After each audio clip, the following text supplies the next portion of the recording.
Samantha हमेशा से सोचती थी कि उसके परिवार का घर साधारण था, कुछ भी खास नहीं। एक शांत पड़ोस में स्थित यह एक सफेद पिकेट बाड़ और एक अच्छी तरह से बनाए गए बगीचे के साथ एक आरामदायक 2 मंजिला घर था। फिर भी जब वह एक दोपहर धूल भरे अटारी में घूम रही थी तो उसकी नजर कुछ असामान्य पर पड़ी। दूर कोने में भूली हुई पेटियों के ढेर के नीचे उसने फर्श के नीचे छिपे एक संकीर्ण ट्रैपडोर को देखा। जिज्ञासा जागृत होने पर वह घुटनों के बल बैठी और उसे खोला। नीचे स्थित छोटा सीढ़ीदार रास्ता एक मंद बासी सुरंग की ओर जाता था। दीवारें पत्थर से बनी थी और एक हल्की ठंडी हवा अंदर से फुसफुसाती हुई लग रही थी। दिल की धड़कन तेज होने के साथ सामंथा सावधानी से नीचे उतरी, उसकी टॉर्च अंधेरे को चीरती हुई।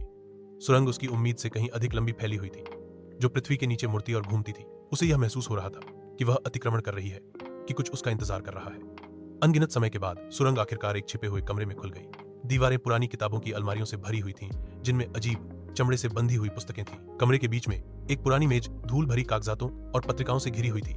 जैसे ही सामंथा दस्तावेजों पर नजर डाल रही थी, उसके हाथ कांप रहे थे। अभिलेखों में वर्जित अनुष्ठानों और गुप्त समाजों की बात की गई थी, जिसमें उसके परिवार का नाम बार बार उल्लेखित था। जितना गहरा उसने पढ़ा, उतना ही उसने महसूस किया कि उसके परिवार का इतिहास गहरे रहस्यों से जुड़ा हुआ था। ऐसे रहस्य जिन्हें दफन रहना था। उसने कुछ ऐसा उजागर किया था जिसे किसी को नहीं जानना चाहिए था, कुछ ऐसा जो पीढ़ियों से छिपा हुआ था। खोज का भार उस पर जम गया। उसने अपने पीछे से सबसे हल्की आवाज सुनी, एक फुसफुसाहट, धीमी और ठंडी।